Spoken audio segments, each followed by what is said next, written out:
আসসালামু আলাইকুম এনটিআরসিএ নিবন্ধিত ভাইরা, আশা করি সবাই ভালো আছেন। বন্ধুরা, আপনারা জানেন যে গত 15 জুলাই তৃতীয় গণবিজ্ঞপ্তির ফলাফল প্রকাশ করা হয়েছে। তো এই তৃতীয় গণবিজ্ঞপ্তির ফলাফল নিয়ে অনেকেই সন্তুষ্ট নন। তার কারণ হলো এই তৃতীয় গণবিজ্ঞপ্তিতে অনেক আবেদনকারী আছে যারা কম নম্বরধারী, যারা মার্কস খুবই কম, তার পিছন থেকে সুপারিশ প্রাপ্ত করা হয়েছে বা সিলেক্টেড হয়েছে। যারা বেশি নম্বরধারী তারা সিলেক্টেড হয়নি। এ কারণে মূলত সবচেয়ে বেশি সমস্যাটি হয়েছে। সেজন্য যারা সুপারিশ প্রাপ্ত হননি, প্রায় শতাধিক আবেদনকারী এনটিআরসি এর অফিসে গিয়েছিলেন। তখন সেখানকার সচিব বলেছিলেন এই রেজাল্ট আসলে পূর্ণাঙ্গ রেজাল্ট নয়, যদি রেজাল্টে কোনো সমস্যা থেকে থাকে পরবর্তীতে এই রেজাল্ট আবার আপডেট করে নতুনভাবে প্রকাশ করা হবে। তো এমনটাই আশা দিয়েছিল, কিন্তু সেই আশা ঘুরে বালিক, সেই আশা কোনো কিছুই আর হলো না। তো বন্ধুরা, আমরা খোঁজ পেয়েছি, তথ্য জেনেছি যে সফটওয়্যারে যে টেলিটকের যে সফটওয়্যার রয়েছে সেটি প্রোগ্রামিং এ কি সমস্যা, নাকি কোনো কর্মকর্তার কারসাজি রয়েছে। এখানে এনটিআরসি এর যে কর্মকর্তা রয়েছে তারা কোনো কারসাজি করেছে, যার কারণে কম নম্বরদায়ীরা সিলেক্টেড হয়েছে এবং বেশি নম্বরদায়ীরা সিলেক্টেড হতে পারেনি। তো এমনটাই অনেক সমস্যা বেশি দেখা গেছে এবার তৃতীয় গণবিজ্ঞপ্তিতে। তাছাড়া এবছর বিপুল পরিমাণ ইন্ডেক্সধারী রয়েছে। তো সব মিলে অনেক সমস্যার মধ্যেই হয়েছে। তো ইন্ডেক্সধারীর কারণে শূন্য পদগুলো শূন্যই রয়ে গেছে। সেখানে নতুন কোনো শিক্ষক আবার নতুন কোনো শিক্ষক দিয়ে ফিল আপ হবে কিনা এ বিষয়ে ক্লিয়ার করা হয়নি। পরবর্তীতে শোনা গেছে যে চতুর্থ গণবিজ্ঞপ্তি দেয়া হবে এইসব শূন্য পদগুলো পূরণ করার জন্য। তো চতুর্থ গণবিজ্ঞপ্তি হোক বা তৃতীয় যে গণবিজ্ঞপ্তি হোক না কেন, যে রেজাল্ট যে সফটওয়্যারের মাধ্যমে প্রকাশ করা হয় টেলিটকের ওয়েবসাইটে, সে সফটওয়্যার প্রোগ্রামিং কি সমস্যা, নাকি কর্মকর্তার কোনো কারসাজি রয়েছে, এ বিষয়ে একটি তথ্য তুলে ধরেছেন ফেসবুক গ্রুপে। সে তথ্যটি আমি এখন আপনাদের পূর্ণাঙ্গভাবে দেখাবো যে আসলে কি বলা হচ্ছে এখানে। আপনারা বিষয়টি দেখলে হয়তো পুরোপুরি ক্লিয়ার হয়ে যাবেন। তিনি এখানে খুব ভালোভাবে উপস্থাপন করেছেন সে বিষয়টি। তো চলুন আমরা সেখানে চলে যাই। তার আগে বন্ধুরা, আমার এই চ্যানেলটিতে যারা নতুন রয়েছেন তারা অবশ্যই সাবস্ক্রাইব করে রাখবেন। তার কারণ হলো আমার এই চ্যানেলটিতে এনটিআরসি এর সকল তথ্যগুলো আপলোড দেওয়া হয়ে থাকে, যাতে করে আপনার দ্রুত সময়ের মধ্যে সব ধরনের এনটিআরসি এর তথ্য সব আপনার দ্রুত সময় পেয়ে যান। তো বন্ধুরা, আমরা দেরি না করে চলুন দেখে আসি সেখানে কি বলা হচ্ছে বাকি, তাহলে আমরা বিষয়গুলো আরো ক্লিয়ার হয়ে যাব। তো বন্ধুরা, আবুল কালাম আজাদ তিনি এখানে পোস্টটি করেছেন। তো তিনি কি লিখেছেন, খুবই গুরুত্বপূর্ণ পোস্ট।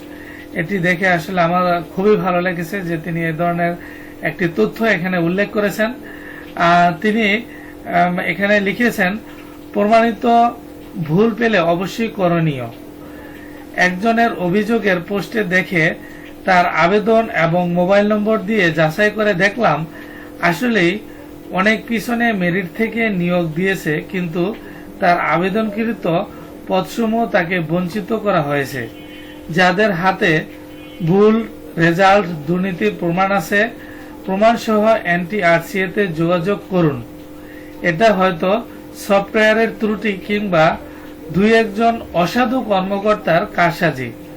সব শ্রেণীর কর্মকর্তারা মিলে দুর্নীতি করলে কখনো পাবলিক ভিউস রেজাল্ট দিত না। দ্বিতীয় গণবিজ্ঞপ্তির অল্প সময়ের জন্য শুধু পাবলিক ভিউজ দিয়েছিল, তারপরেও কাউকে দুর্নীতি প্রমাণ করতে দেখিনি। লকডাউনের আগে সবাই ফেসবুকে একত্রিত হন এবং সকলে মিলে একসাথে একদিনে এনটিআরসি তে যান। ঢুকতে না দিলে আগে যেভাবে গণবিজ্ঞপ্তি এবং রেজাল্ট নিয়ে এসেছেন সেই পন্থা অবলম্বন করুন।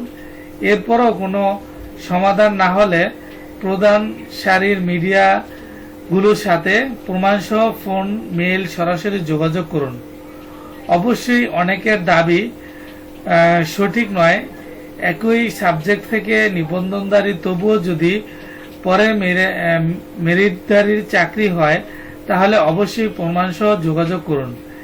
একই পদের জন্য আবেদন কিন্তু ভিন্ন সাবজেক্ট থেকে নিবন্ধনধারী, সেক্ষেত্রে কিছুটা এদিক ওদিক হতে পারে। আসলে কে কত মার্ক পেয়েছে আমরা জানি না, সুতরাং প্রমাণ করতে পারবো না। আর মেরিট এক কিন্তু সিরিয়াল ভিন্ন বা বেশি হয়েও নিয়োগ পেতে পারে, কারণ তার বিস্তারিত আমি জানি না সে কোন দিক থেকে এগিয়ে আছে। আবার অনেকের সাথে কথা বলে জেনেছি তারা চেক করে কোনো অনিয়ম পায়নি, সুতরাং ভালো করে চেক করে সেই প্রমাণ সঙ্গে নিয়ে যান। সহকারী শিক্ষক, ইসলাম শিক্ষা, হরিহর পাড়া উচ্চ বিদ্যালয়, ফতুল্লা, নারায়ণগঞ্জ, দ্বিতীয় গণবিজ্ঞপ্তিতে নিয়োগপ্রাপ্ত।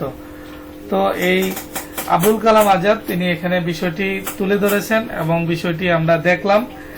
আসলে যাদের এই সমস্যাগুলি হয়েছে তারা অবশ্যই এনটিআরসি এর অফিসে যেতে হবে, প্রমাণাদি সব সহ তারা এনটিআরসি এর অফিসে যাবে। একজন না, একসাথে যাদের এই সমস্যাগুলো হয়েছে একসাথে সবাই গেলে তারা বেশি গুরুত্ব দেবে। যদি তিনি বলেছেন, আবুল কালাম আজাদ ভাই তিনি খুবই গুরুত্বপূর্ণ একটি কথা বলেছেন।